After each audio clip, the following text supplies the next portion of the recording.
à vous d'être restés pour ce moment qu'on aurait pu appeler puissance 10. Bon, on l'a tout simplement appelé événement syndicalisation. En fait, donc puissance 10, évidemment, en référence au congrès de Rennes, puisqu'on a tous décidé de faire plus 10% sur 4 ans. Et que, bien sûr, la fédération y prend part et tous les militants y prennent leur part. Donc, un événement autour de la syndicalisation pour, en fait, montrer ce qu'on sait faire à la fédération, donner envie à tous qui sont là, et même ailleurs, de faire à leur tour. Parce que gagner la représentativité est une chose, mais développer, on l'a dit depuis le début du congrès, pour augmenter le rapport de force tout au long du mandat, c'en est une autre et on a du mal à remonter le courant. Préparer les élections, trouver de nouveaux adhérents pendant les campagnes, ça se fait plutôt bien. Mais maintenir la proposition d'adhésion entre 2 élections, c'est plus compliqué et surtout, c'est difficile de faire une priorité du développement dans la cascade des priorités quand on est à la tête de la CFDT dans une entreprise. Donc on disait faire adhérer les syndicats, faire adhérer les candidats, les candidats, ça semble une évidence à la Fédération des services, encore qu'on nous a dit que ce n'était pas aussi sûr que ça. Mais en fait, non, parce qu'il a fallu quand même qu'on en passe par une décision de congrès pour affirmer la légitimité incontestable de cette décision. Alors, à la fédération, on essaie de développer des pratiques syndicales et des savoir-faire à travers la formation aux pratiques de syndicalisation, et ce n'est pas pour rien qu'on a appelé la formation pratique, qui dans la formation pratique de syndicalisation, on a mis le mot pratique. Et vous verrez pourquoi. On a développé aussi des méthodologies, notamment pour essayer d'éviter l'histoire de la baignoire percée dont on parlait hier, et puis d'agir aussi sur les impayés. Mais on est aussi très attaché, et ça, mon ami Frédéric travaille sans relâche là-dessus, au fait de bien connaître son fichier, de l'alimenter et d'avoir un fichier impeccable, parce que se développer, ça passe aussi par là. Et puis, c'est tous les services aux adhérents. Nous, on a une mutuelle service pour les adhérents isolés. Elle est assez peu connue, mais elle existe toujours. Et puis, il y a Réponse à la carte, et puis maintenant, ARC. Alors, à la fédération, on a beaucoup expérimenté au cours des années où j'ai été responsable du développement, et ça fait quand même un petit paquet d'années.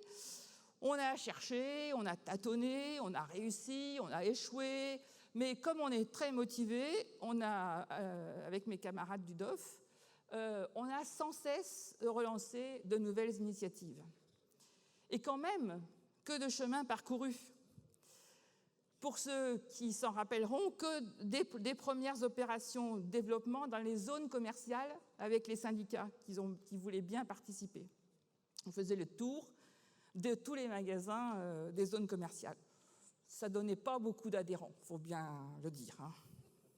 Donc de ces premières opérations de développement dans les années 2004-2005, à la Works Party, aux Afterwork, aux cafés sociaux, donc quand même, on a fait du chemin. Tous les outils de pilotage aussi qu'on a mis en place pour nous à la Fédé, mais que du coup, on a mis à disposition des syndicats. Et puis, toutes les nouvelles technologies, puisque en fait, on est passé aussi des tableaux Excel à la carte interactive Google Maps. Ça, le grand spécialiste, c'est Patrick. Et puis, on a mis en place des outils de communication, des flyers personnalisés pour les équipes, le guide.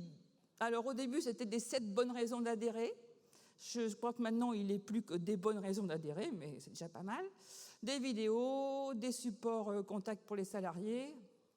Et si j'oserais la métaphore psychologique, en fait, on a peut-être fabriqué des objets transitionnels pour que les militants ils aillent voir les salariés. Et puis, on a fait aussi des supports d'enquête pour aller voir les salariés et leur proposer l'adhésion. Et le petit dernier, c'est l'appli bulletin d'adhésion. Donc, l'objectif de ce moment présent, c'est vraiment montrer que c'est possible, que ça marche, qu'il n'y a pas de recette toute faite, qu'il faut s'adapter aux entreprises, aux territoires. Parce qu'il faut adapter les outils, les modes de contact, les heures de contact aux salariés et non pas l'inverse. Parce que ce n'est pas la même chose de syndiquer dans un entrepôt où les salariés sont sur le même site, de syndiquer dans des TPE, des centres-villes, dans les grandes villes ou même dans les petites, ou de syndiquer dans des entreprises de propreté, de prévention sécurité, sur des sites éclatés, ou même, je pense aussi aux intérimaires. Ou encore de syndiquer les travailleurs à domicile, les assistantes maternelles, les salariés du particulier employeur ou des entreprises de services à la personne. Alors, tout simplement, je terminerai ma petite présentation par vous dire qu'on va vous montrer ce qu'on sait faire de mieux. Et je vais passer la parole à... Alors, on a appelé ça des spots. Mais avant, je voudrais vous signaler que vous avez tous des smileys recto verso et qu'après la présentation de chaque spot, je vous ferai voter pour savoir comment vous trouvez l'expérience qui vous est proposée. Voilà, sans transition, nous allons passer au premier spot et je vais passer la parole à Fabrice qui va nous présenter les formations pratiques de syndicalisation. Alors, on a deux formules pour ces formations. On a une formule dans le cadre de la formation des mandatés fédéraux et une autre dans les syndicats qui demandent à former leurs militants sur place. Fabrice, est-ce que tu peux, pour 10 minutes, hein, ça ira, oui. Je vais surveiller le temps. Alors, bonjour à toutes et à tous. Donc voilà, pour le premier interview, je vais vous présenter deux jeunes militants, des militants très actifs sur le développement. Tout d'abord, Sweaty qui travaille dans l'entreprise SDA. Alors, pour faire court, c'est une entreprise qui gère des boutiques dans les aéroports. Et puis, on a aussi Laïd qui travaille à Buffalo, je pense que vous connaissez tous, Buffalo Creek. Donc voilà, et puis ils ont une particularité tous les deux, c'est qu'ils ont adhéré à 11 ans d'intervalle, puisque Laïd a adhéré en 2002 et Sweaty en 2013. Donc voilà, moi la question que je vous pose, c'est de savoir un petit peu dans quelles circonstances vous avez adhéré à la CFDT. On va démarrer peut-être par Sweaty. Bonjour. Alors, moi, à l'époque, dans mon entreprise, on était 1800. Il y avait seulement FO chez nous. Et on n'était pas satisfaite. Une collègue voulait absolument monter une section. Donc, elle m'a juste proposé de la rejoindre. On a commencé à regarder un peu ce que proposait CGT, ce que proposait CFDT. Et du coup, tout naturellement, donc on est parti vers la CFDT. Laïd. Bonjour tout le monde. Alors, moi c'est Laïd et j'ai commencé à la CFDT en fait, car mon père était délégué syndical et j'ai suivi le cursus en fait de papa, tout simplement. Et alors, moi je suis arrivé à Buffalo Grill, en fait, il y avait déjà plusieurs syndicats, Force ouvrière, la CGT et la CFDT, c'était vraiment tout petit et on essaye de s'agrandir. Alors, Sweaty, pourrais-tu nous dire quel effet a eu cette formation sur ton approche sur l'adhésion ? Alors, j'ai fait la formation à Bierville, j'ai vraiment adoré, parce qu'avant, je ne voyais pas du tout l'intérêt à faire adhérer. Tout simplement, les gens venaient me voir pour me dire « on a envie de te rejoindre ». Et ma réponse c'était, il faut le dire, va sur Internet, j'ai pas le petit papier. Donc, et puis après la formation de Manolo et Delphine, c'était vraiment très dynamique. J'ai compris qu'il valait mieux être ensemble pour pouvoir faire avancer les choses déjà, autant dans mon entreprise qu'au niveau national, et que la CFDT est indépendante. Donc si on veut qu'elle reste indépendante, il valait mieux faire adhérer. Alors Laïd, toi, cette formation est venue beaucoup plus tard, hein, donc, dans ton parcours. Pour toi, qu'est-ce que ça a changé dans la proposition d'adhésion? Alors tout simplement de proposer l'adhésion en fait. C'est déjà la chose l'essentiel en fait. C'est qu'on a peur de proposer l'adhésion. Et avec la formation, maintenant on a toute ma section en fait a passé le cap de proposer, de dire bonjour et de proposer et d'expliquer en fait en quoi est bon l'adhésion. Alors, pour continuer avec toi, du coup, que t'a apporté justement ce plan d'action que tu as construit à la fin de cette formation et l'accompagnement avec la fédération? Alors, l'accompagnement de la fédération, c'est notre ami Frédéric Sell, Samuel, Doudou Konaté, qui sont toujours derrière moi et qui m'aident constamment en fait. Dès que j'ai une question, je me retourne directement vers eux et ils sont là pour nous aider. Comment expliquer ça? Ce que en fait au début en 2002 quand je suis rentré à la CFDT, j'avais pas cet accompagnement là en fait. Et à partir de cette formation, en fait ça m'a ouvert plus de portes. Et je vous remercie, messieurs.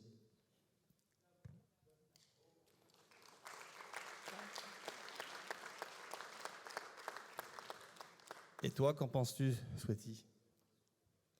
Au début, ça peut faire peur de faire un plan d'action et finalement, on le fait nous-mêmes. On se donne nous-mêmes les objectifs. Donc, je me suis dit l'année dernière, j'avais fait à peu près une dizaine d'adhésions. Donc, je vais mettre 10 adhésions en 3-4 mois. Donc, je pense que c'est en même temps se donner un objectif, se rendre compte que on voyait ça comme quelque chose de dramatique et que finalement, c'était assez facile à faire.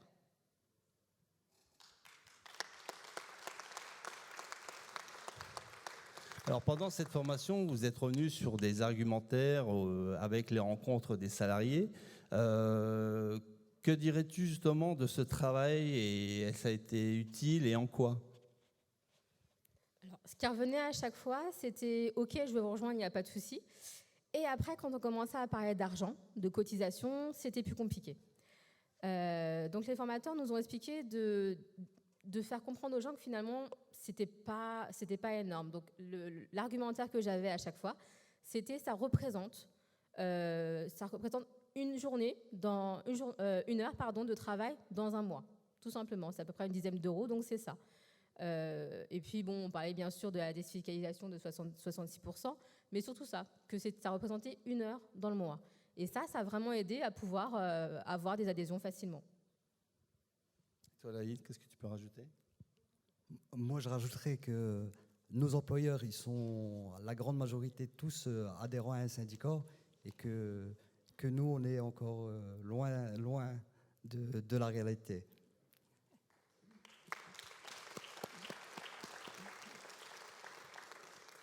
Alors cette formation présente quand même une particularité d'avoir un suivi avec le secrétaire fédéral qui relance les militants sur 3 moments clés après la formation d'ailleurs, dans un premier temps, 3 mois après et 6 mois après.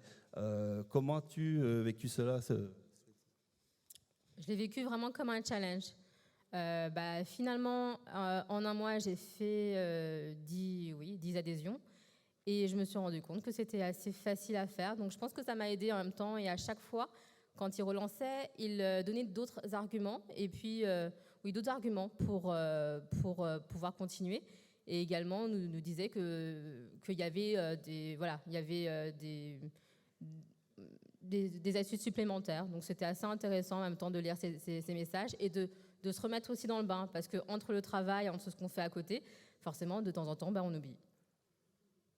Laïd, est-ce que pour toi, c'est du contrôle? Moi, pour vous dire la vérité, les 3 mois et 6 mois, en fait, on a fait des adhérents, mais on n'était pas encore à faire de l'adhésion. Nous, vraiment, on a pris le pli au bout de 8 mois, en fait. Donc, on était hors plan de formation, en fait, quand la machine, elle a vraiment démarré à faire de l'adhésion. Et le suivi, en fait, c'est normal. C'est normal d'être suivi et que la fédération et les syndicats sachent ce qu'on fait. C'est tout simplement normal. D'accord. Donc, au bout de ces 6 mois, donc, je voulais savoir un petit peu, vous en y étiez sur vos objectifs. Après 6 mois, une trentaine ou quarantaine. L'objectif était à 10. En même temps, je suis dans une entreprise maintenant, il y a 2300.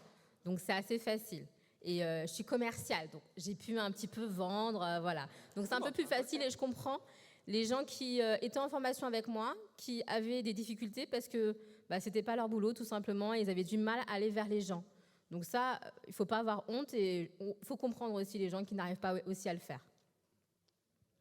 C'est vrai que ça sert d'être commercial quand même. Hein.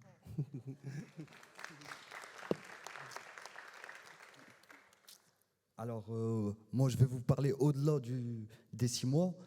Avec l'application, en fait, avec la nouvelle application qu'on a, je suis à 10 adhésions, en fait, à peu près tous les mois.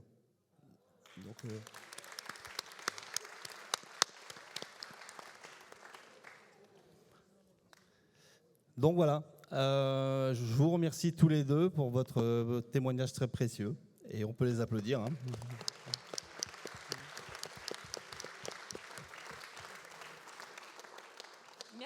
Merci vraiment à vous deux.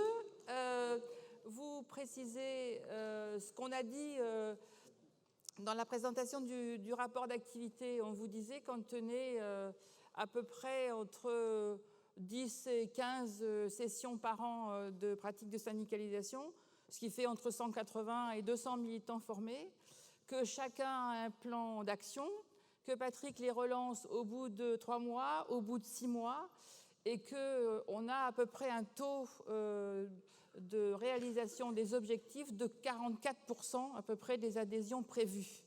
Voilà. Donc, en fait, on a... Oui, c'est vraiment très, très intéressant. Et en plus, on a mis en place la démarche qui en a un petit peu de mal à mettre en place à la CFDT, c'est-à-dire d'évaluer la formation qu'on procure aux militants.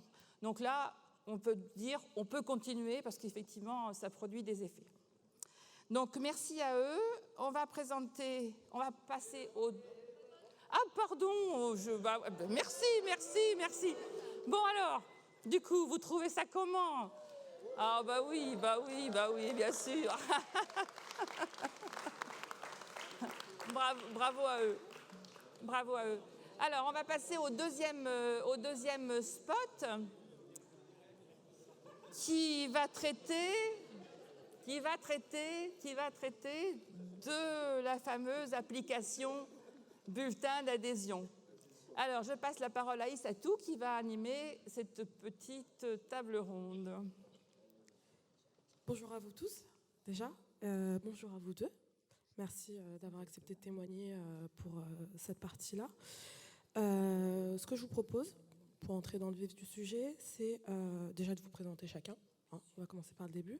Leïla, ce que je sais de toi et ce qui est un peu écrit sur le papier en face de moi, c'est que tu viens des Alpes-Maritimes. Mais encore, parle-nous un peu de toi, de ton entreprise, de ton adhésion à la CFDT, etc., etc. Alors, je travaille chez Carrefour. J'y suis rentrée en 2005 et j'ai adhéré en 2006 à la CFDT. Alors, il y avait 2 choix qui se présentaient à moi, FO et la CFDT. Moi, je pense... Ça marche pas ? Je pense que tout naturellement, les individus qui représentent une organisation syndicale sont le reflet finalement, qu'on connaisse le syndicalisme ou pas, sont vraiment le reflet de ce qu'ils représentent au quotidien, au travail. Et c'est tout naturellement que j'ai rejoint la CFDT en tant qu'adhérente.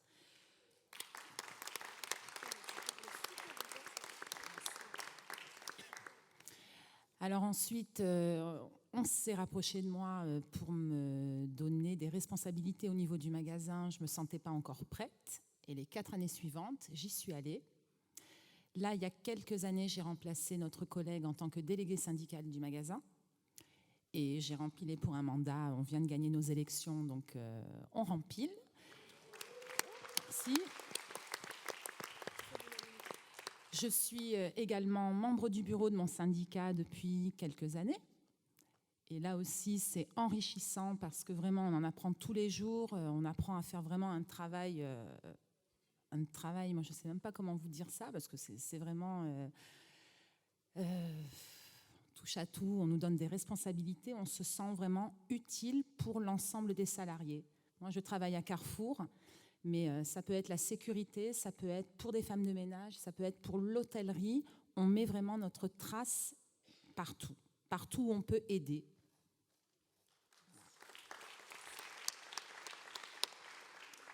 Alors, à côté, Dominique a un petit problème avec sa chaise.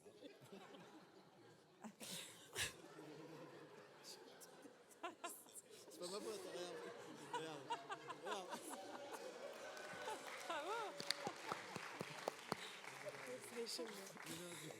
Alors, Dominique, ce que je te propose, et je pense que la salle sera d'accord avec moi, c'est que tu restes debout, voilà, et que tu te présentes en quelques mots sur ton parcours. Parcours professionnel. Oui, de D'accord. préférence. Bonsoir à toutes et bonsoir à tous. Je suis Dominique Noguera, je suis adhérent depuis 2017 à la CFDT. Et pour moi, il n'y avait que la CFDT qui pouvait me convaincre. Je voulais déjà remercier 2 personnes ce soir, Christina et Patrick.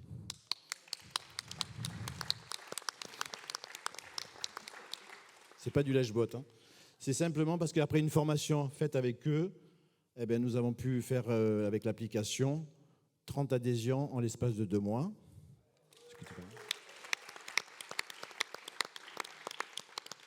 C'est pas fini. À ce jour, nous sommes à 41, ce qui représente 20% sur les 230 salariés que nous sommes à la société Cogène, société de propreté. Voilà. Et du coup, dis-nous, alors, pour toi, Leïla, comment tu as découvert l'application ?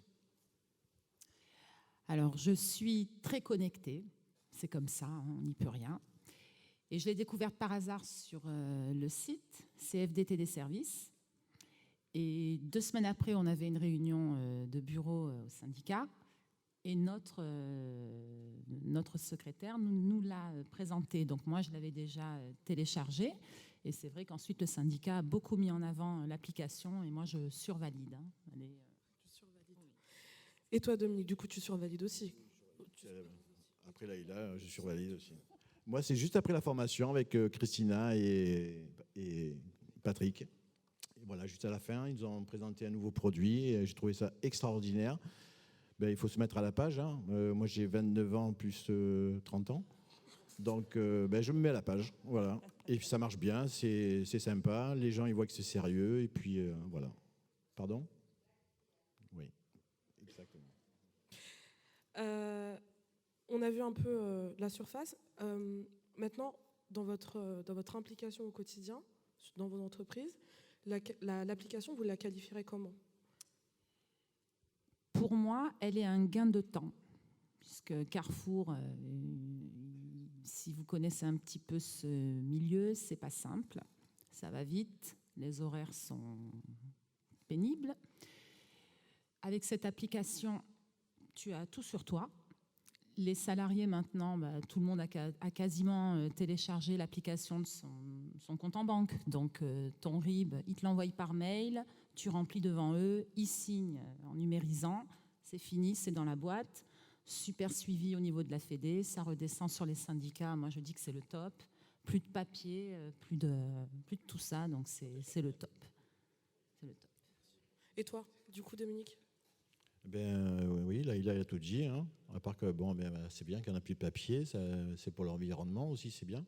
Et puis, non, c'est plus sérieux, je trouve, parce que quand on prend un RIB à quelqu'un, on a toujours un petit peu peur de savoir où c'est que ça va. Donc, on scanne, on rend de suite le RIB, ça part à la Fédé, et dès le lendemain, Patrick nous renvoie tout et c'est pratique.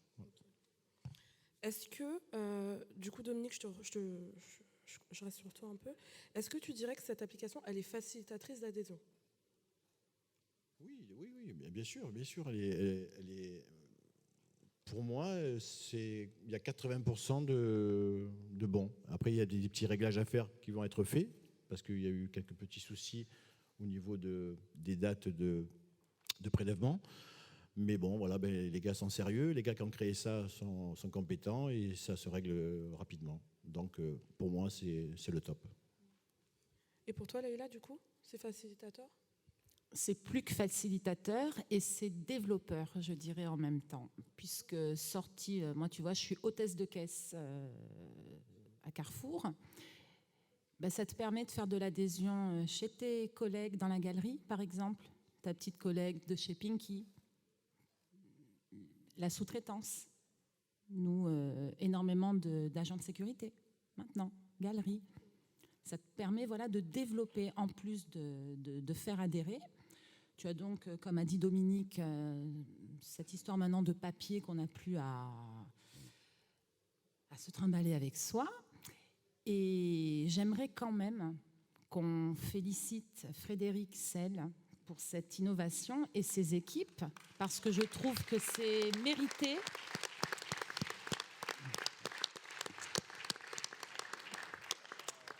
Dominique parlait de petits couacs. Il faut savoir que...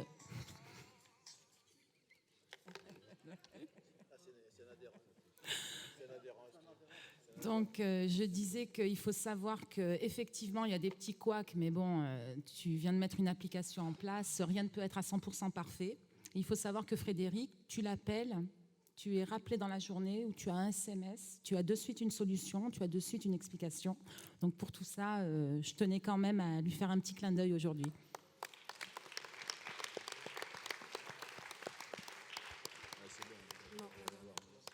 Alors, Dominique, désolé, il y en a une dernière.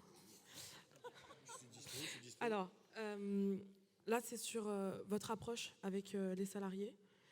Est-ce que tu trouves que passer de l'application au papier a été innovant et est-ce que ça t'a facilité l'approche avec les salariés?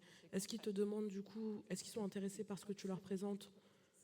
Est-ce qu'ils s'y intéressent et est-ce que du coup ils ont envie de la télécharger? Est-ce qu'il y a un intérêt pour les salariés chez qui tu proposes l'adhésion par rapport au papier qui à l'époque était...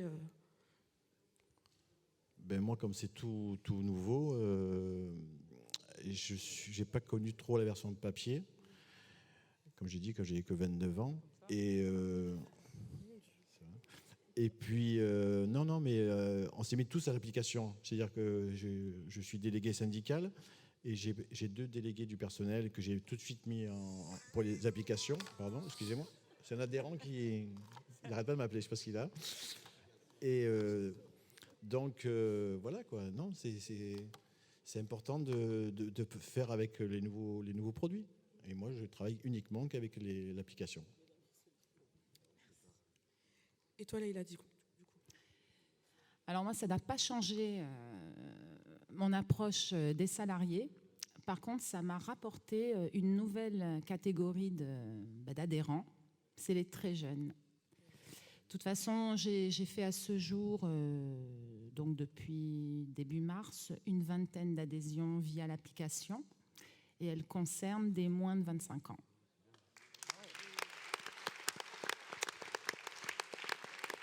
Parce que la jeunesse, elle est connectée.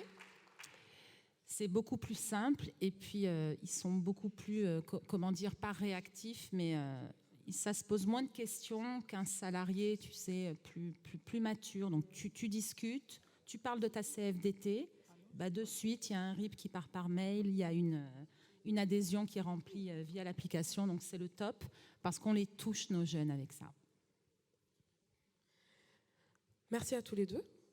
Merci à toi. Véro, à toi. Merci, on peut d'abord les féliciter.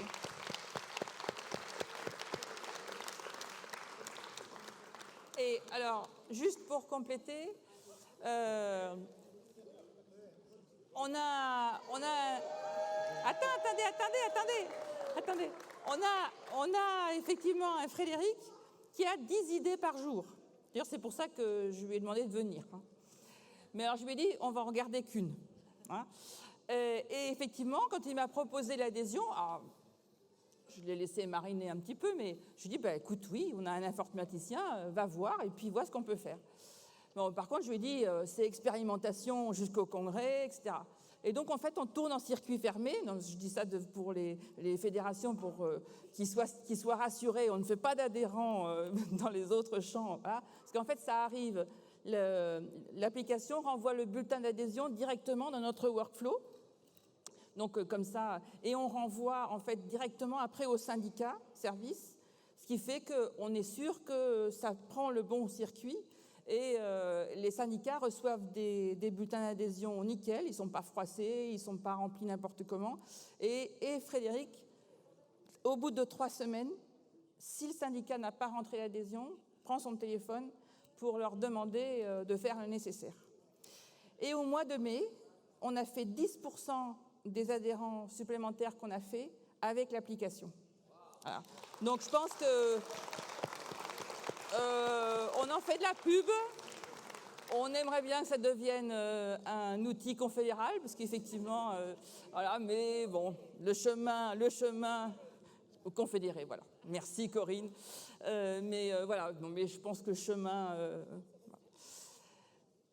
alors, les smileys, alors là, je pense que c'est victoire totale, bravo. Bravo. Et alors, en fait, c'est un bulletin d'adhésion qu'on a tout le temps dans la poche. Donc, c'est très pratique. Alors, on est bien sûr le premier syndicat à l'avoir. Et en fait, les adhérents peuvent aussi faire des adhésions. Voilà. Donc, c'est que du bonus. Donc, merci encore à eux, parce que c'est vrai qu'ils ont été quand même très performants dès le début. Nous allons passer au 3e spot. Qui est sur la formation, optimiser la négociation du protocole d'accord préélectoral. Donc, je vais passer la parole à Sam, qui s'appelle Samuel, mais on l'appelle Sam, pour 10 minutes aussi. À toi, Sam. Bonjour à tous. Alors, moi, j'ai la chance d'avoir 2 secrétaires de syndicat, donc Damien. Bon, je ne mets pas droite-gauche parce que je sais que ce n'est pas pareil pour nous et moi. Et ensuite, j'ai Nicolas. Donc, 2 secrétaires de syndicats qui ont 2 méthodes face aux PAP différentes, clairement. Donc, donnez-nous quelques chiffres quand même par rapport à comment vous utilisez vos PAP.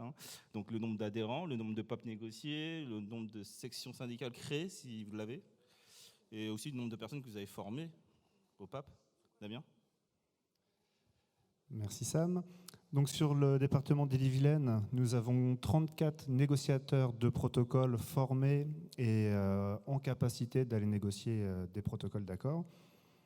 Sur l'année 2019, on a environ 380 protocoles à aller négocier. C'est sûr qu'on ne les fera pas tous, mais en réunion de bureau, on a décidé d'aller en faire un maximum.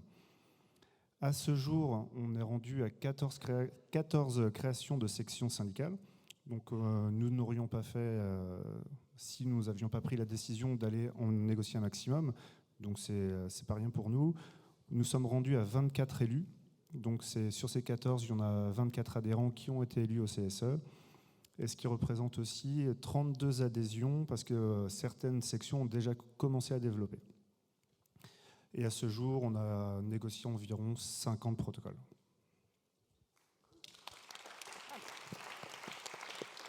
Nicolas ? Merci Sam. J'entendais le PAP, protocole d'accord préélectoral. Nous, pour le syndicat, donc on a formé 8 membres au niveau de l'exécutif du syndicat. On a 10 sections syndicales formées via le module animé par la fédération qu'on a mis en région sur l'optimisation de la négociation des protocoles d'accord préélectoraux. On a aussi déposé un dossier CNAS comme le copain. On n'a pas fixé des objectifs trop hauts parce que on fait au fur et à mesure, au fil de l'eau, on y reviendra. Donc on a négocié 17 protocoles d'accord depuis le début de l'année. On a 18 négociateurs de protocoles.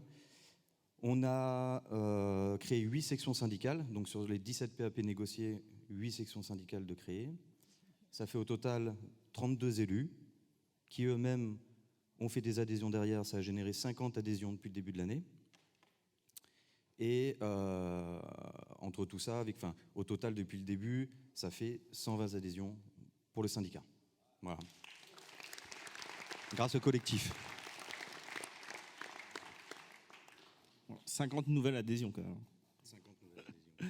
Donc, mais bon, maintenant que vous m'avez dit tout ça, les copains qui ont été formés maintenant, comment ils se sont habitués, qu'est-ce qui s'est passé après en fait, hein? Donc sur nos 34 négociateurs, seulement 12 sont réellement actifs. 12 ont déjà négocié au moins un protocole autre que celui de leur entreprise. Sur le syndicat, avec Daniel ici présent, on a fait avec Google Maps, on a sélectionné tous nos négociateurs de protocole. On a repéré ça sur le département. Ensuite, on l'a découpé en 5 zones. Et on envoie les demandes de négociation directement aux militants de ces zones. Ça nous permet, nous, de gagner du temps au niveau des envois.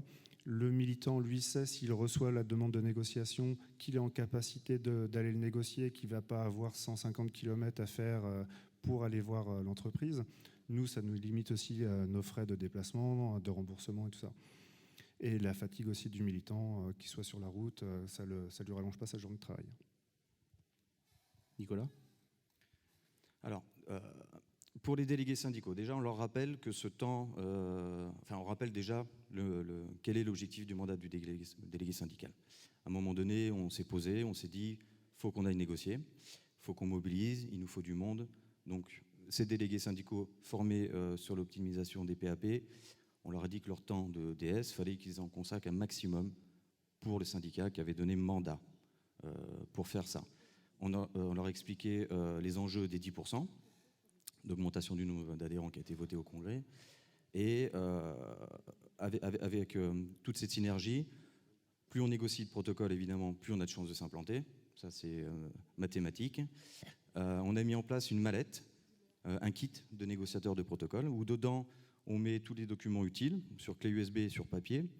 Et grâce aussi au RD, sur le responsable développement qui est là-bas, il nous a fait un petit Google Maps que nous a mis à disposition de la fédération, où on a la carte d'implantation via l'extraction de gazelle de nos sections syndicales de notre territoire, qui permet que dès lors qu'on reçoit un protocole d'accord, on arrive à cibler sur le champ géographique et mobiliser les délégués syndicaux qui sont au plus près des PAP à négocier. Ce qui est intéressant aussi, c'est que les délégués syndicaux sont plus à l'aise, finalement on s'en rend compte, c'est le retour qu'on a eu, ils sont plus à l'aise dans les entreprises où les employeurs ne sont pas les leurs, parce qu'il n'y a pas cette concentration de pouvoir ou d'hiérarchie, et effectivement quand on arrive, on est reçu l'employeur reçoit le syndicat, pas le délégué syndical de l'entreprise, et ça a tout son sens, d'accord ? Et ils sont fiers aussi de porter le mandat du syndicat, et ça leur donne de l'importance, un gage de confiance aussi. Voilà. Okay. Alors Nicolas, une deuxième question pour toi, maintenant que tu as commencé à parler de la négociation avec l'employeur. Hein. Maintenant, dis-nous comment ça se passe, le rapport que tu as avec l'accueil dans la négo, est-ce que tu les appelles à temps ou pas? Et ensuite, le contact avec le salarié, si tu en as un. Alors, au niveau de oui. Alors, dès qu'on reçoit une invitation à négocier le protocole, systématiquement, alors nous on appelle l'employeur, on regarde déjà l'effectif, d'accord. Si on l'a pas, on appelle l'employeur, on leur explique qu'on compte se déplacer, le nombre de salariés, s'ils sont habitués à être avec les syndicats, et en fonction de ça, on décide d'y aller ou pas, voilà, parce que on peut pas être partout, on essaye de cibler. Et on se rend compte que partout où nos délégués syndicaux arrivent à aller là-bas, dans les entreprises, ils se rendent compte que c'est possible de négocier, d'obtenir des droits nouveaux. Et des montées en compétences émergent. Et ça nous permet à nous de repérer les militants. Voilà. Et toi, Damien ? Nous, c'est vrai qu'on ne prévient jamais. les employeurs que nous allons passer, négocier. Donc c'est vrai que certains ont la surprise de voir un syndicat se présenter parce que soit il y avait des carences les années précédentes, mais l'accueil est toujours bon. J'ai jamais eu un retour d'un militant qui allait négocier un protocole dans une entreprise où l'accueil n'était pas bon. Après, est-ce que c'était réellement franc? Ça, je ne sais pas, mais au moins, c'est courtois. Donc la plupart du temps, nos militants sont mieux formés que les employeurs. Donc c'est des employeurs qui n'ont pas l'habitude de négocier avec des syndicats. Et les protocoles, nous, on a le protocole type qui nous sert beaucoup, fourni par la fédération. Donc ça nous permet aussi d'arriver sur la table avec déjà des objectifs de négociation. Et la plupart du temps, c'est ça, c'est soit l'employeur, lui, ne travaille avec un cabinet d'expertise, et dès qu'on veut modifier quelque chose dans ce protocole, il appelle son cabinet. Donc là-dessus, c'est vrai qu'on perd un petit peu de temps et on a vraiment l'impression que l'employeur a tendance à penser qu'on est là pour le tromper, justement pour obtenir des droits supralégaux. Donc, en résumé, quand vous allez négocier un PAP, c'est un bon moyen de syndicalisation aussi pour vous, quoi. Mais concrètement, quand vous voulez apporter quelque chose dans le protocole, ça se concrétise comment au final? Merci. C'est vrai que si on veut développer, c'est aussi c'est aller négocier un maximum de protocoles. Et pour développer, c'est de rencontrer les salariés. Donc on essaye à chaque fois d'obtenir une réunion d'information de rencontres auprès des salariés. Très difficile à obtenir, on l'a fait 2 fois. C'est les 2 fois où on est allé rencontrer ces salariés, on a eu 1 heure ou 1 heure et demie sur le temps de pause des salariés. Les 2 fois, on est reparti avec une adhésion. Donc on était quand même assez contents, on ne s'est pas déplacé pour rien. C'est des adhésions qui n'ont pas poursuivi par des candidatures, mais on ne désespère pas. Après, si on voit qu'on a quand même une capacité à aller chercher des adhésions, on va essayer d'aller tracter après la négociation du protocole. C'est aussi la difficulté, c'est d'avoir du temps militant, du temps dans notre organisation, dans notre agenda. C'est pas toujours facile d'aller se redéplacer une 2e fois après la négociation du protocole. Par contre, à chaque fois, c'est l'appel à candidature qui est forcément affiché par le négociateur dans l'entreprise. C'est un jeu de confiance. Une fois qu'on est parti, est-ce que la fiche reste? Est-ce qu'elle est enlevée aussitôt? C'est toute la difficulté qu'on a à contrôler tout ça. Nicolas? Ouais. Clairement, quand on va négocier le protocole, on attend l'accueil, on vient nous chercher, on nous amène en salle. Une fois que le protocole est fini, dans la logique, en général, ça se passe comme ça. 9 fois sur 10, ça se passe comme ça. Et après, on nous ramène à la porte et on s'en va, on rentre à la maison, terminé.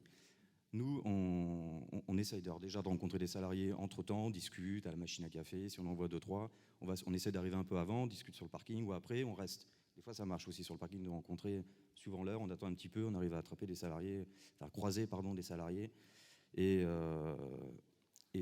leur parler des élections professionnelles, évidemment. Nous, il y a un article qui, quand on négocie le protocole, voilà, le seul moyen de rencontrer pour nous les salariés, c'est le seul article qui nous intéresse. Dans les échéances, je parle, parce qu'on n'a pas le temps de faire des protocoles de 4 heures. On arrive à 14 heures, partir à 17 heures, là, on n'a pas du tout le temps.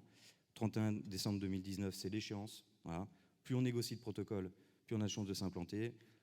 Le seul moyen, c'est l'article sur la propagande syndicale. C'est le seul article qui nous intéresse. On insiste là-dessus, vraiment. La propagande syndicale. C'est quoi? C'est les pratiques syndicales, rencontrer les salariés, créer des espaces de rencontre à la salle de pause, cafétéria, en dehors. Faire l'appel à la candidature, on le fait aussi. Alors quand il ne veut pas, après, je le dirai après, on a d'autres solutions. Mais si l'employeur veut bien l'appel à la candidature, donc il le prend, mais on n'a aucun gage, aucune confiance. Nous, on n'a pas confiance. Clairement, on lui demande où est-ce qu'il va l'afficher. Montrez-moi le panneau, il est là, on l'accompagne. Et on lui dit, mais attention, je connais du monde dans l'entreprise, on veillera à ce qu'il sera affiché quand on partira. Même si ce n'est pas vrai, on s'en fiche. Les syndicalistes, on y va.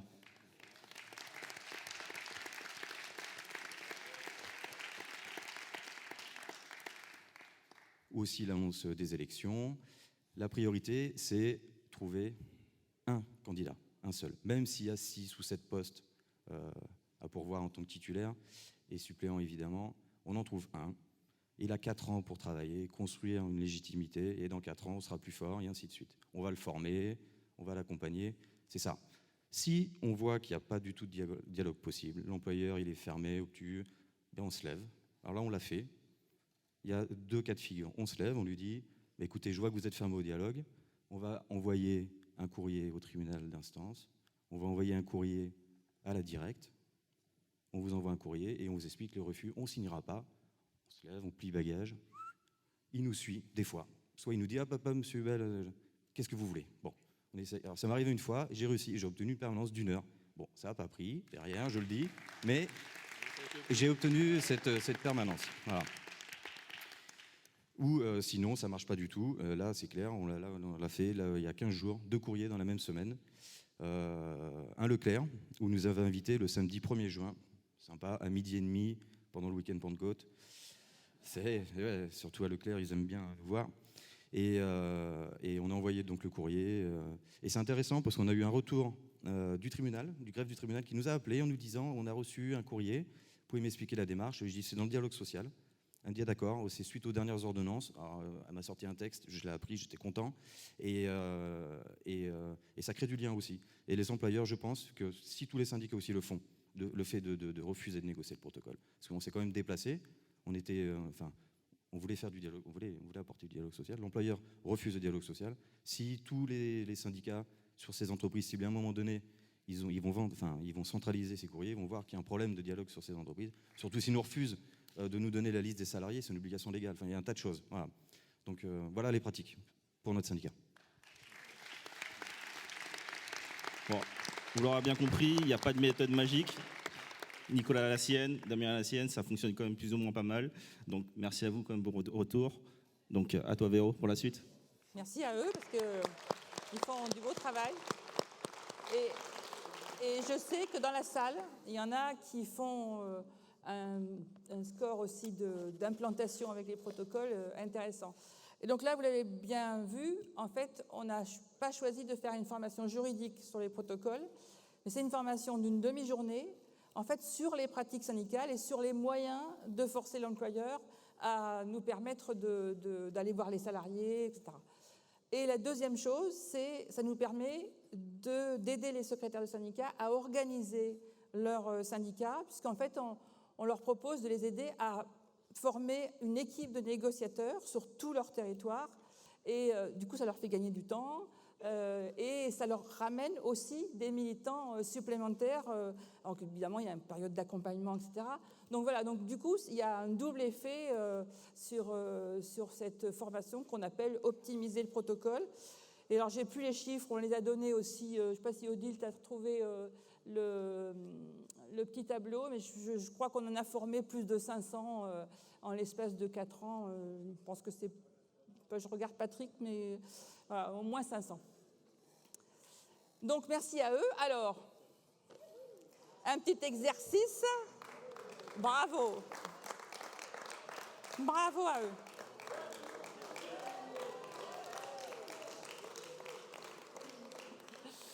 Alors, maintenant, je prends des risques parce que...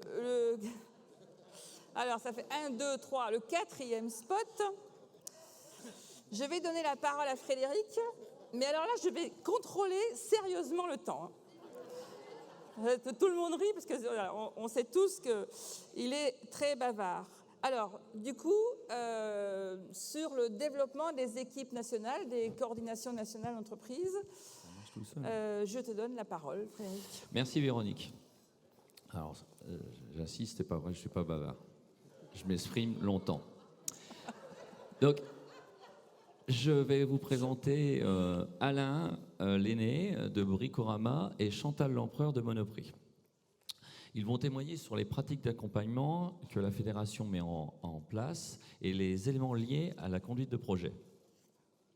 Alain est l'instigateur réel, je l'ai vu, de la montée en puissance de la CFDT chez Bricorama, et Chantal qui nous vient donc de Monoprix, va vous présenter, entre autres, la méthodologie qu'on a mis en place avec l'équipe pour aider la syndicalisation. Alors, qu'est-ce qui a changé dans ta mission de développement de la CFDT avec les méthodes préconisées, Alain? D'accord. Tout d'abord, ça nous a amené de l'efficacité, de la rigueur et de l'organisation dans la section syndicale. Donc la méthode, ça a été d'élaborer un plan de développement et qui s'est transformé après par la suite en convention de développement. Donc cette convention de développement avait 4 étapes. Donc la première étape, c'était de poser un diagnostic réel qui a permis la mise en place de nos objectifs prospectifs, quantitatifs et qualitatifs. La deuxième étape, ça a été la coordination avec le réseau fédéral. Notre plan d'action a été communiqué aux syndicats et sur tout le territoire en fonction des cibles. La troisième étape, ça a été le financement des actions prises en charge par la fédération, remboursement des frais de déplacement et d'hébergement des militants en mission de syndicalisation et l'organisation des formations syndicalisation à Bierville. Donc toute la section syndicale est passée à Bierville dans le cadre de la formation syndicalisation. La quatrième étape, ça a été le suivi sur un an de notre plan de développement. Et enfin, nous avons eu l'évaluation de celui-ci en 2018. Voilà. Voilà. Alors, et toi, Chantal, la situation est légèrement différente. Hein. Raconte-nous en quoi, et dis également ce qui change pour toi, comment tu as abordé le syndicalisme chez Monoprix et particulièrement dans ton périmètre. Bonjour, nous sommes mieux organisés, donc plus efficaces. Lors de notre coordination d'octobre, il nous a été remis un livret avec notre mission bien définie. Il y avait dans ce livret plein d'infos, la liste des magasins à visiter dans notre secteur géographique et bien sûr faire un minimum d'adhésion. Non-stop, je vais reprendre un maximum d'adhésion, comme dirait Steve Mars. Donc l'idée d'aborder la syndicalisation en élaborant un questionnaire sur la qualité de vie au travail a été un vrai plus. En effet, nous avions un vrai sujet, les salariés étaient très intéressés et le dialogue s'installait facilement. Voilà. Alors, comment tu sens? Est-ce que tu te sens efficace? As-tu des exemples de résultats à nous annoncer, Chantal? Alors, efficace, j'espère l'être. J'espère vraiment l'être. En tout cas, j'essaye d'être à l'écoute, d'apporter des réponses aux questions des salariés, surtout les rassurer. Ça, c'est important. Il faut les rassurer au quotidien. Un chiffre, 83% d'adhérents CFDT chez les employés dans le magasin de Douai. Notre atout,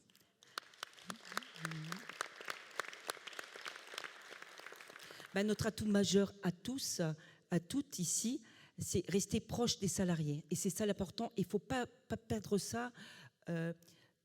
Quand je vois ce qui se passe dans les magasins, dans les entreprises, c'est vrai qu'on est tous accaparés par notre vie personnelle, la vie en magasin, avec les responsables et autres. Mais il ne faut pas perdre ce fil-là. Il faut rester au plus proche des salariés. Être à l'écoute, un sourire, un mot gentil, des petits riens qui font que tout est important. Ça, il ne faut jamais l'oublier.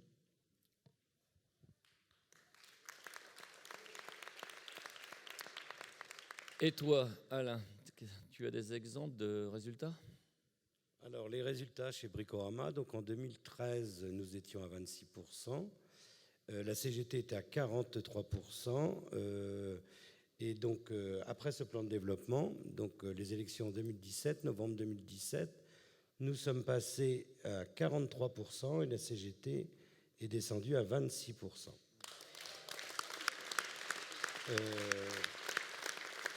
Bricorama, en 2016, on n'avait que 42 adhérents. Grâce à ce plan de développement, nous avons maintenant plus de 160 adhérents dans les magasins Bricorama France. Alors nous, on n'a pas encore eu de CSE, donc en 2017, c'était encore le CE. Donc on a réussi quand même aux élections, donc à avoir, on est passé de 25 DP titulaires et suppléants à 49 DP titulaires et suppléants, et dans 30 magasins. Voilà. Donc vraiment, c'est efficace, c'est vraiment efficace, quoi. Merci. Et maintenant, que disent les camarades de la section syndicale d'entreprise?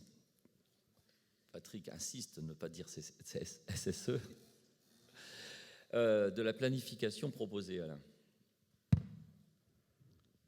Alors, ils sont satisfaits de cette planification et on va s'en inspirer de cette méthode pour les élections CSE qui vont avoir lieu chez nous en novembre de 2019. Alors, sur Monoprix, vous avez expérimenté vos réunions téléphoniques. J'aimerais bien que tu nous en parles de ce rendez-vous régulier que tu as avec Patricia, la DSC, pour faire le point. Est-ce une contrainte? Est-ce un encouragement? Dis-nous tout. Donc, je vais tout te dire, Frédéric. Alors, au sujet des réunions téléphoniques, la mise en place depuis octobre 2018, donc c'était 1 heure précise chaque mois, à des jours différents. Donc, il est vrai qu'au début, ça n'a pas été facile. Alors, pas facile, alors du tout, parce que c'était une contrainte de chacun et de chacune. Donc, parfois, on se retrouvait à la gare, ou on commençait la réunion à la gare, ou on la finissait au McDo. Enfin, c'est pas toujours évident, mais on était présente. Et au départ, c'était une contrainte, et ça, c'est devenu, en fait, aujourd'hui, un moment privilégié que je manquerais pour rien au monde. C'est un échange entre nous, où on pouvait échanger nos doutes, nos déceptions, surtout nos victoires. Ces réunions téléphoniques nous permettent de nous orienter et en même temps de faire connaître à Patricia Ferfollet, notre DSC, notre coach, qui est là en permanence, et je la remercie parce que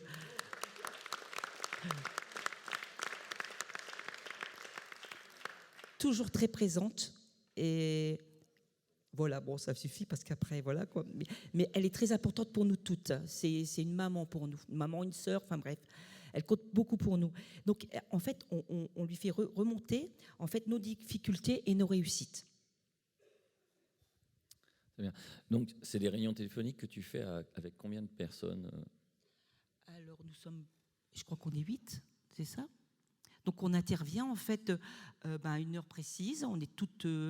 on fait un numéro, un code, et on est présente, et on intervient une à une, et on fait des échanges. Donc, c'est sur ce qui se passe dans nos magasins, et on s'apporte un soutien, on s'apporte des solutions entre nous. Donc, on est souvent 6, 8, mais c'est super. Dans les magasins qui t'ont été attribués, est-ce que tu as réussi à faire des implantations? Oui, au magasin de Lille, ça a été très compliqué. En fait, je me suis rendu compte que la syndicalisation en province n'est pas la même que dans les grandes villes. Dans les plus petites villes, je trouve que c'est plus compliqué. Bon, chez moi, c'était plus facile. Et sur Lille, j'ai galéré et j'ai réussi à en syndiquer 3. Évidemment, ce n'est pas beaucoup sur 50, mais c'est une victoire. Et j'ai au moins quelqu'un maintenant à qui je vais pouvoir déléguer. Et ça, c'est important. Et donc, Chantal, est-ce que tu as une petite anecdote à nous raconter? Allez, rapidement. Bon, très rapide. Hein. Moi, j'ai un CE groupé, donc Lille, Douai, Valenciennes. Donc, à Lille, en fait, j'y vais très peu, mais bon, je suis très présente malgré tout, et tous les moyens sont bons. Il y en a qui vont sur le parking, à la machine à café. Bon, voilà. Moi, j'ai trouvé une autre solution. Je vais aux toilettes, je sors des toilettes. Il y a une fille qui est là. Elle avait besoin d'un bulletin, elle avait besoin d'un renseignement. Je lui ai filé le bulletin, je rouvrais ma sacoche, le bulletin, le stylo, et c'était fait. Donc, il n'y a pas de petit lieu. Voilà, ça c'est bien. Et toi, Alain, que dirais-tu pour encourager les équipes nationales à se lancer dans ce type de planification? Je dirais déjà qu'il faut préparer en amont vraiment, réellement, les élections. Il faut au moins 1 année, quoi. Et je pense que le plan de développement, c'est l'outil idéal pour parfaire les élections, quoi. Parce que ça permet vraiment de clarifier la situation, la cartographie, de voir les forces en présence. Et Je pense que depuis que la fédération nous a permis de faire ces plans de développement, je pense que la CFDT va vraiment se développer, mais rapidement.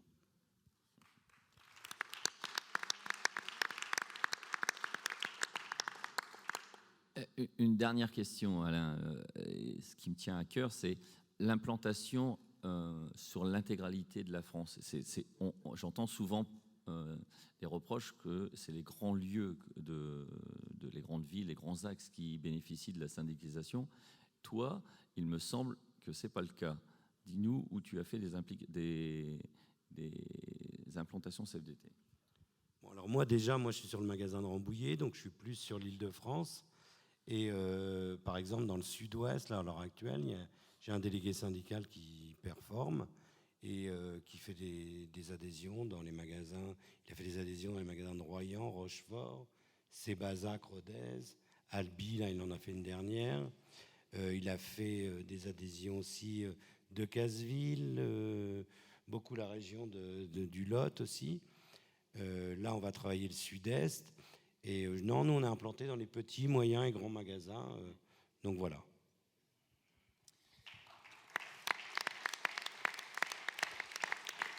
Avant de repasser le micro à Véronique, oui, je précise qu'effectivement, par exemple, j'ai vu que vous aviez réussi à faire 12 adhérents sur le syndicat d'Aveyron, oui. Un syndicat qui doit compter à peu près 150 adhérents. Oui, 150. C'est spécialisé sur l'Aveyron. Vous, l'Aveyron, c'est une histoire de coutellerie, je ne sais pas.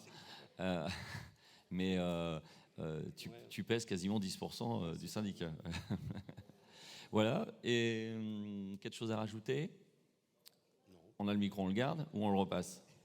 Allez, Véronique, tu peux reprendre. Merci Frédéric, applaudissez-les.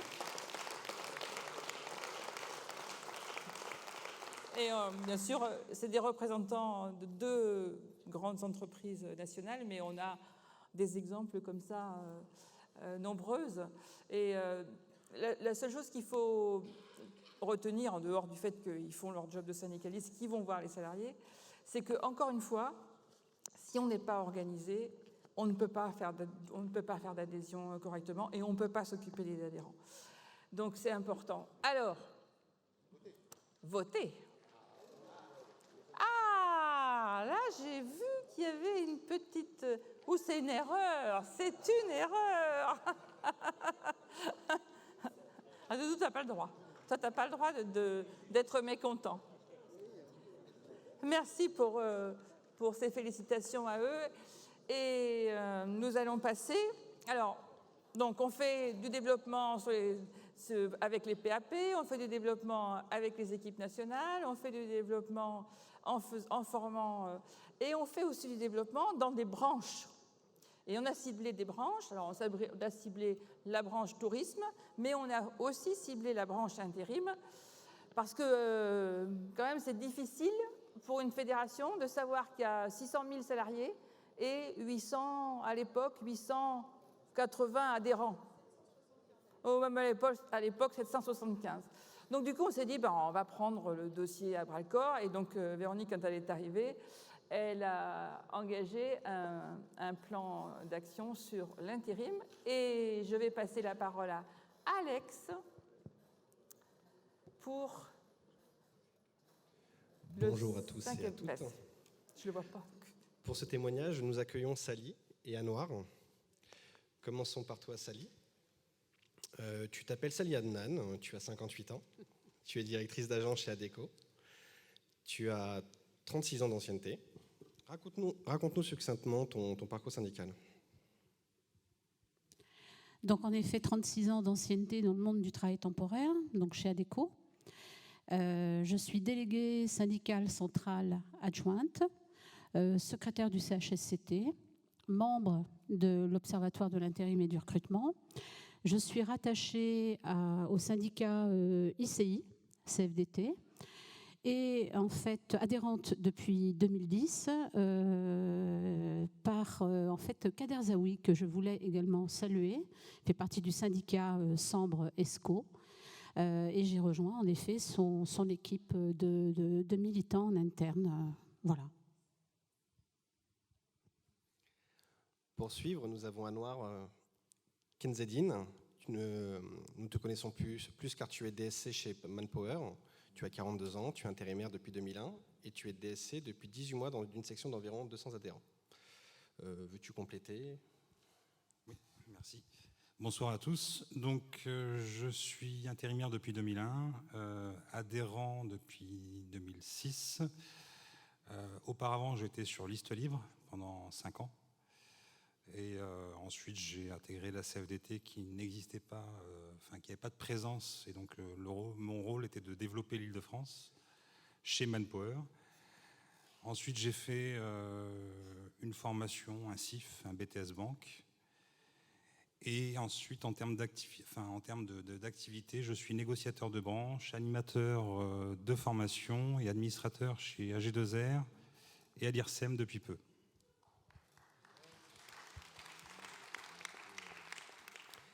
Par rapport à cette action intérim que tu viens de présenter, que Véronique vient de présenter, pouvez-vous en quelques phrases dire comment se déroule cette action ?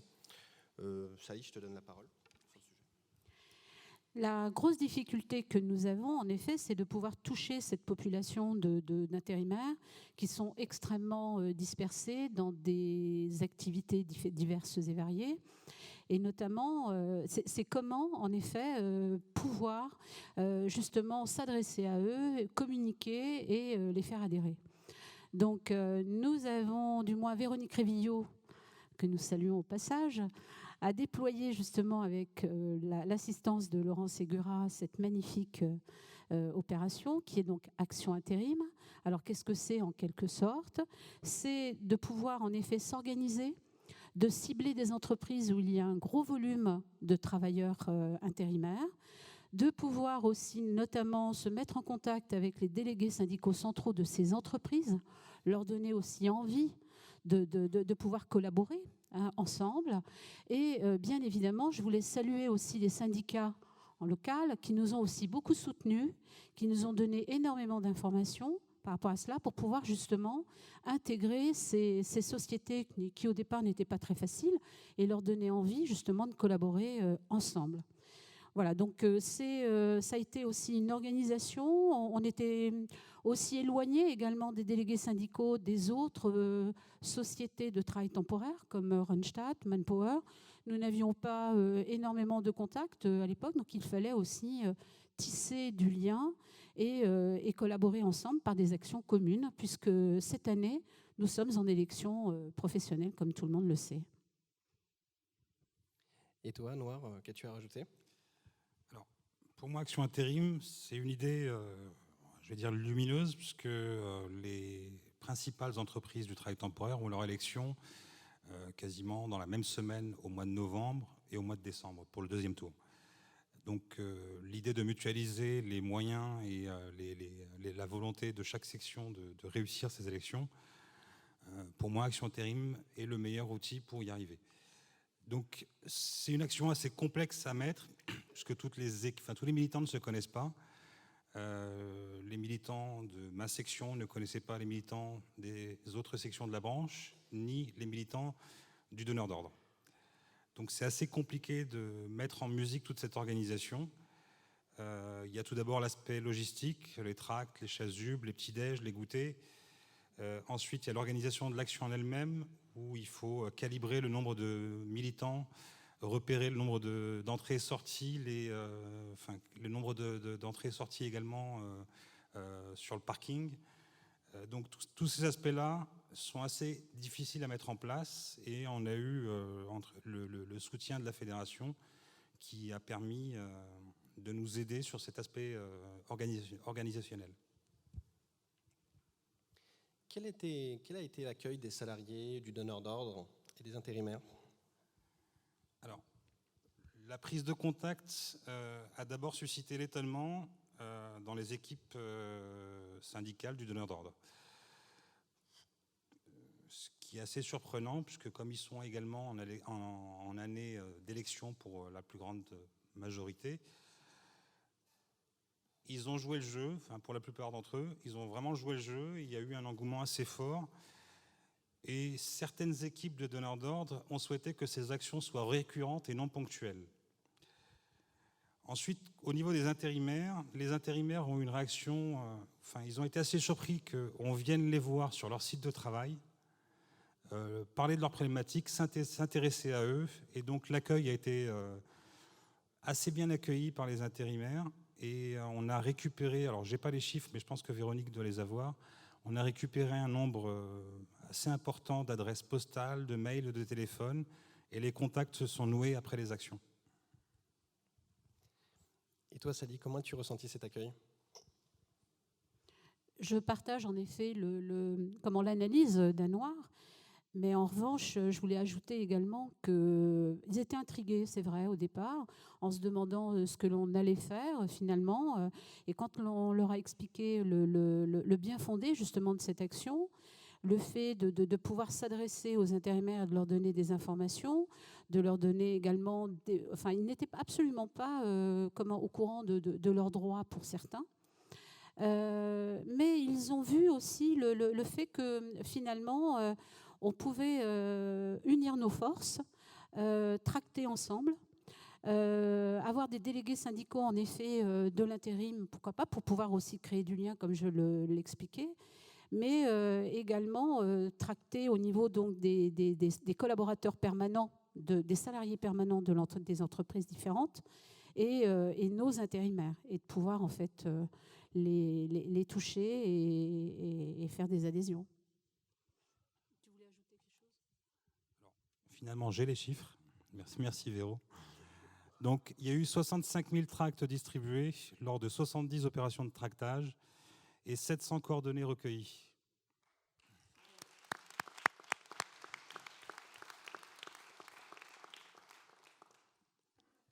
Sally, personnellement, que dirais-tu de ton expérience avec les sections syndicales d'entreprise CFDT, des sites que tu as rencontrés ? Elle a été extrêmement enrichissante en fait pour moi. C'est aussi de pouvoir en effet, et ça je partage également ce que disait Anouar, sur le fait que ce n'était pas uniquement que des one-shots. Il y avait une réelle envie justement de pouvoir perdurer au niveau de ces actions et de continuer. Le fait de se monopoliser en effet et de pouvoir prêcher en quelque sorte la bonne parole et les préceptes de la CFDT, je partage ce qu'a dit en fait Leïla de chez Carrefour, je crois. C'est les personnes en fait qui vont justement pouvoir promouvoir la bonne parole et toucher justement ces gens.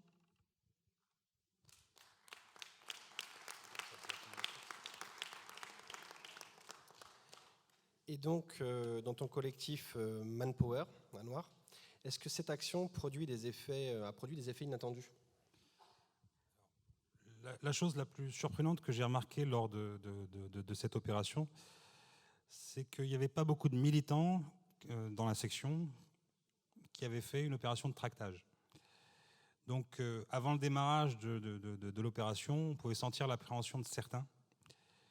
Et au fil du tractage, c'était quasiment visible au moment de l'opération, l'appréhension a laissé place à l'assurance, à un moment de convivialité et à un moment de cohésion. Et donc, la dernière chose que je souhaiterais ajouter, c'est que cette action de terrain a renforcé la cohésion de la section. Ça a permis de créer des souvenirs, à partager des expériences, et ça a rendu la section beaucoup plus dynamique.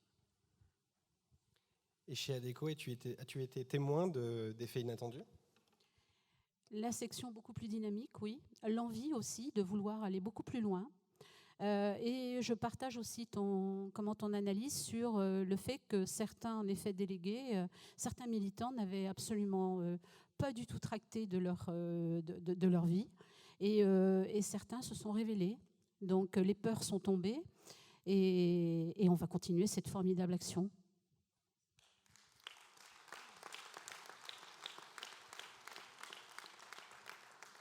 Donc, merci à vous deux. Ah, tu veux rajouter quelque chose ? J'ai un message à faire passer.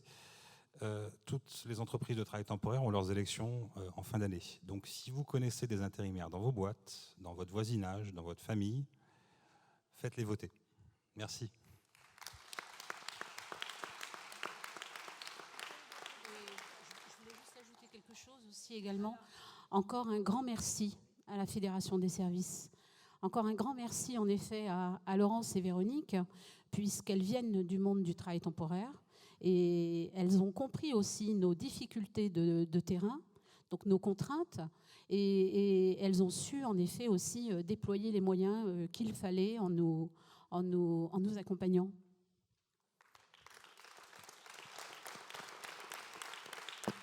Plus que merci à vous deux pour votre témoignage. À toi, Véro, pour interroger la salle. Oui, alors juste un mot, ça doit faire plus de 150 adhérents en 6 mois, en 3 mois. Voilà. Donc, ça commence à ressembler à quelque chose. Et puis toujours, transmission des pratiques syndicales, accompagnement des plus aguerris à ceux qui arrivent, et donc c'est toujours très important. Alors, allez, les cartons, un petit effort. Je suis pas sûre que... Si tout le monde a son petit carton, là, ça laisse son petit carton. Non, j'en vois qui n'aiment pas leur petit carton. Merci à eux, encore, on les applaudit encore.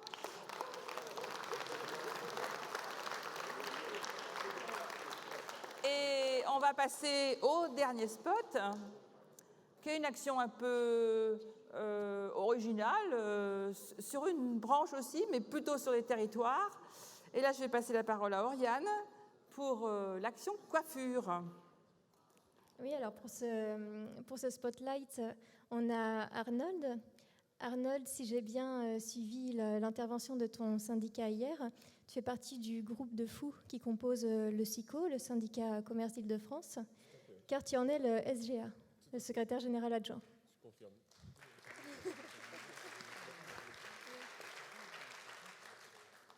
Et Aurélie, tu es la secrétaire générale du syndicat de Haute-Normandie. Et j'avais prévu quelques mots d'esprit sur les Normands, mais comme tu as pris une posture nationale avec ton élection au bureau fédéral, je vais m'en passer.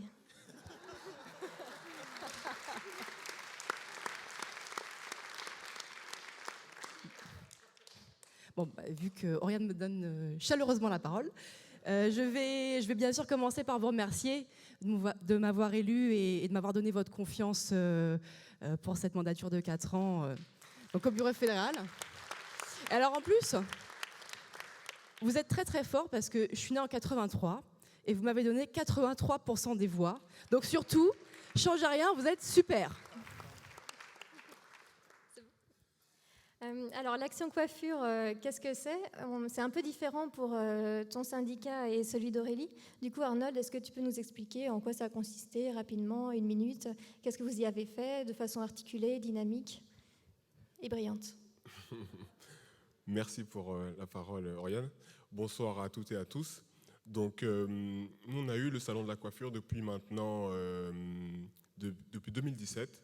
Donc, il faut savoir que le salon de la coiffure, nous, on l'appelle salon de la coiffure, mais c'est le salon de l'esthétisme et de la beauté. Et le vrai nom, c'est The International Health and Beauty Event.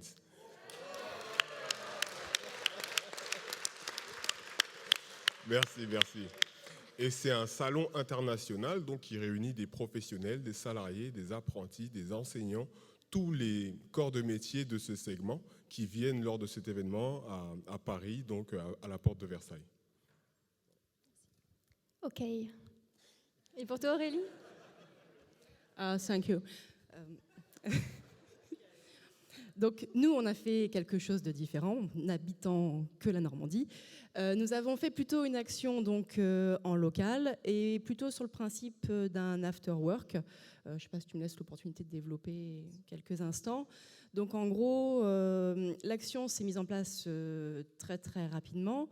Et nous avons décidé, dans un premier temps, d'aller à la rencontre des salariés de la coiffure dans leur salon, en nous munissant d'affiches et de tracts qui ont été faits spécialement pour les professionnels de la coiffure, et aussi avec des invitations donc pour le mondial, parce qu'il faut savoir qu'en Normandie, énormément de professionnels de la coiffure participent au mondial. Voilà. Donc, dans un premier temps, nous avons ratissé donc, l'hypercentre de Rouen, donc, ce qui représente environ 50 salons et 12 km à pied. C'est bon pour la santé. Et donc nous sommes allés les voir avec la promesse de les inviter par la suite à un after work.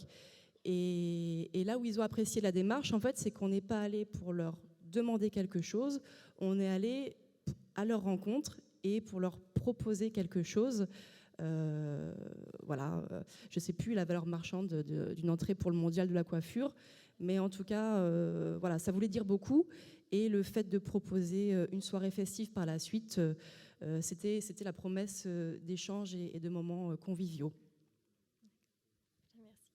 Et du coup, ces invitations, est-ce que ça a eu des effets en termes d'adhésion, en termes de visibilité Quels ont été les retours que vous avez eus au syndicat sur cette action de syndicalisation? Alors, concrètement, des adhésions, on ne va pas se mentir, il n'y en a pas eu. Par contre, sur les 50 salons dans lesquels nous sommes allés, nous avons quand même récupéré 30 adresses mail perso. Donc c'est l'opportunité aujourd'hui pour nous de communiquer avec ces professionnels. Et comme le disait très justement Laurent hier, on peut avoir toutes les revendications qu'on veut. La première démarche, c'est d'aller voir les gens. Et voilà, ça c'est le premier effet. Et le deuxième, c'est donc dans notre relation avec le président de la Chambre patronale de la coiffure, qui est aussi le président des chambres de métiers. Il a pas pu, on l'a invité cordialement à cet after work. Il n'a pas pu y venir parce qu'il remettait les diplômes des apprentis ce jour-là. Et en fait, il était très, très content qu'on le sollicite. Et le jeu du hasard a voulu qu'un de nos membres du bureau, qui est militant en chambre de métier, a pu échanger avec lui. C'est le président de la coiffure qui allait le voir spontanément en le remerciant que notre syndicat l'ait invité. Et voilà. Et c'est la promesse d'une future rencontre.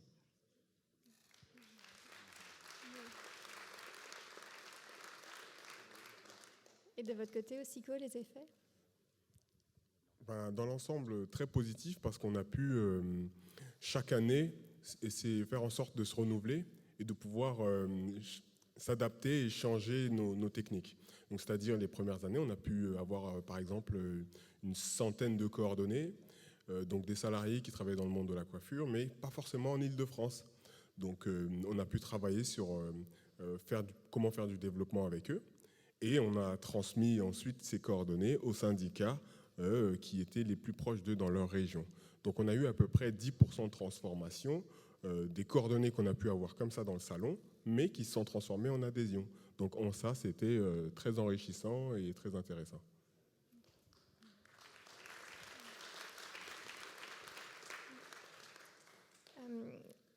Donc ce que vous dites, c'est qu'en fait, en termes d'adhésion, il n'y en a pas eu tant que ça, mais que ça vous a donné d'autres billes pour toucher ces salariés. Est-ce que, comme il y a des apprentis, il y a des auto-entrepreneurs, c'est des toutes petites entreprises, est-ce que ça vous a donné aussi des éléments pour toucher d'autres secteurs qui ont cette composition?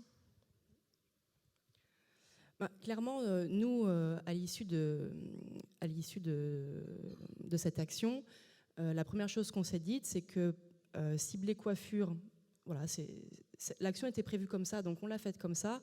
Aujourd'hui, on est sûr qu'on veut faire le même type d'action, mais élargir vraiment auprès des professionnels des métiers de bouche, voilà, pour rassembler des professionnels qui ont une même typologie de métier, après avec des profils différents, mais on refera, ça c'est sûr.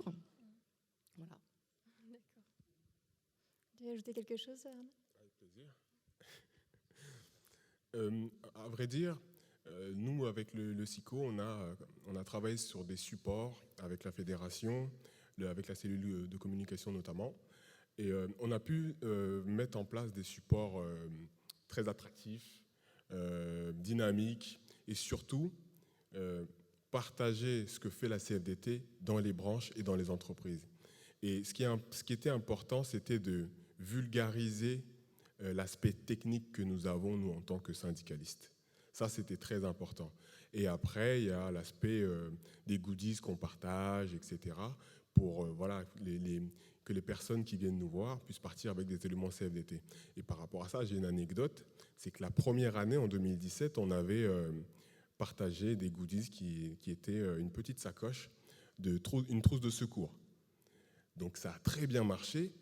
Les salariés étaient super contents. Ah, la trousse de secours, ça sert toujours. Quand on se fait un petit bobo, on peut... voilà. Et du coup, ils repartaient avec la trousse de secours CFDT. Et l'année d'après, vous savez quoi? Un autre syndicat avait une trousse de secours. Comme quoi, on est toujours en avance.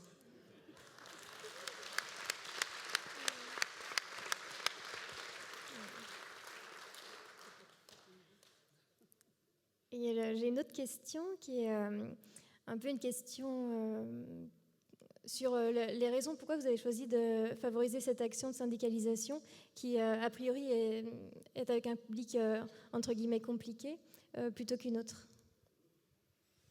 Alors, je vais me permettre juste de resituer le moment où on a eu cette proposition par rapport au contexte du syndicat.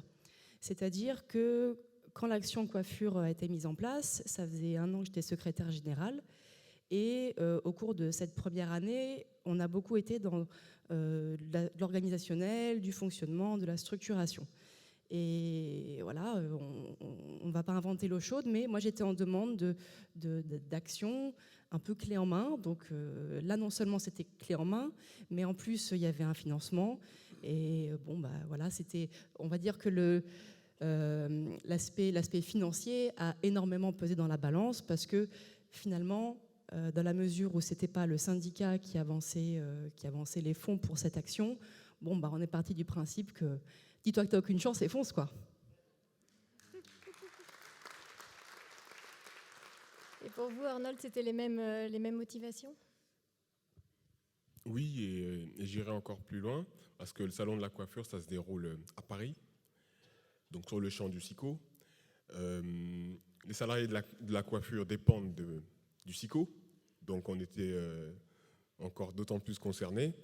Et dès que la fédération nous a fait part de cet événement en 2017, parce que la naissance du SICO était assez récente, bah on a tout de suite sauté sur l'occasion pour pouvoir s'impliquer davantage et faire des nouvelles choses avec la fédération, quoi. C'était un vrai plaisir, c'est toujours très enrichissant en tout cas.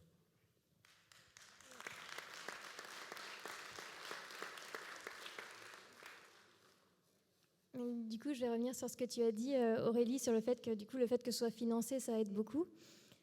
Et ça pose une question quand même. Est-ce que, là, du fait du manque des moyens des syndicats, des inquiétudes qu'il y a par rapport au CSE, est-ce qu'il y a un risque que les actions de syndicalisation soient plus tournées vers celles qui sont financées ou qui sont plus faciles au niveau budgétaire que de favoriser d'autres actions? Et du coup, est-ce que ça entraverait pas un petit peu l'autonomie du syndicat et son choix de revendication et d'action? C'était ma question un peu à la Jean-Jacques Bourdin. Ouais. Donc je ne te remercie pas. Comment répondre à ça? En gros, est-ce qu'il faut que toutes les actions soient gratuites pour qu'on les fasse? Ça, je pense que ce sera à vous, avec toute votre souveraineté, qui y répondrez. Pour autant, chacun fait avec ses moyens. Il y a autant de diversité qu'il y a de syndicats. Donc certains vont être en recherche de moyens humains, d'autres de moyens financiers. Ça, c'est vous seuls qui pourrez y répondre. Pour autant, nous, à cet instant T, ça a été un élément déterminant. Bien sûr, si ça se refait, on participera avec plaisir. Et voilà, ça après, c'est vous individuellement qui verrez. Mais pour nous, en tout cas, ça a pesé fortement. C'est clair. Et pour vous, Arnold, du coup? Quand je dis vous, c'est toi et le syndicat, c'est pas... Merci Ariane, ok. Donc j'interroge le syndicat, mes collègues sont là. Non, c'est vrai que la question se pose, la baisse de financement, c'est une question majeure. Mais ça s'inscrit aussi quelque part dans une forme de dialogue social qu'il y a entre la CFDT et les partenaires qui sont aussi présents ici. Donc voilà, c'est un dialogue social constructif qu'on a avec eux. Et à travers cet événement, ça nous permet d'être au contact des salariés et des professionnels de ce domaine. Donc voilà, c'est en ça que c'est important, mais il faut noter que la fédération aussi y met les moyens. Le SICO aussi essaie de participer en hommes et financièrement. Donc, il faut savoir que c'est un événement qui est très énergivore. C'est sur 3 jours. Il faut gérer, il y a beaucoup de monde. Il faut gérer les temps forts, les temps faibles. Il faut gérer une équipe qui tourne. Et à cette occasion, je souhaiterais remercier tous ceux qui ont participé à cet événement, enfin, qui ont participé à la réussite de cet événement, les membres du bureau du SICO, les membres de la fédération qui sont venus, qui ont fourni un travail en amont et qui ont été présents lors de cet événement, les adhérents qui se sont présentés, les mandatés qui sont venus sur ces 3 jours, donc pour tenir le stand CFDT. Donc ça, c'était très important et voilà, ça demande une mobilisation de tous, en fait, du plus grand nombre. Voilà.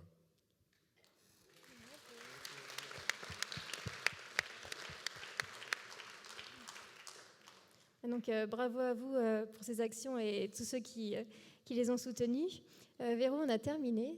J'espère qu'on est dans les temps. Eh bien, nous avons pratiquement terminé. Voilà. D'abord, on les applaudit.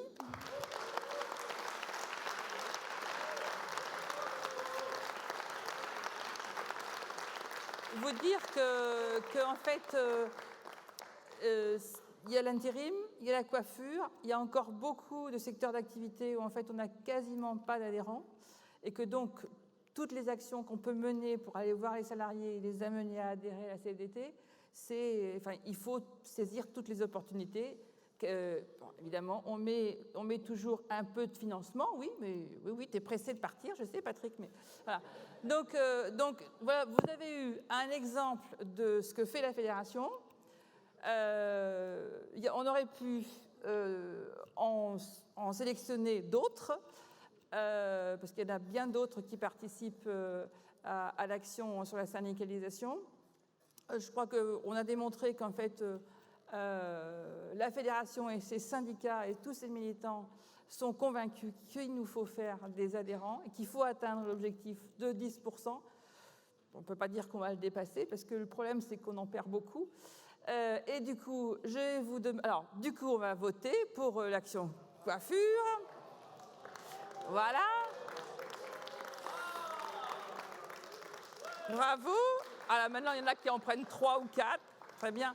Je vais vous demander de venir, voilà, parce que du coup, j'ai rien à ajouter. Je pense qu'on peut tous se féliciter du travail qu'on fait en commun. Et voilà, je pense qu'on peut... On n'était pas à Bercy, mais c'était pas mal. Merci à tous.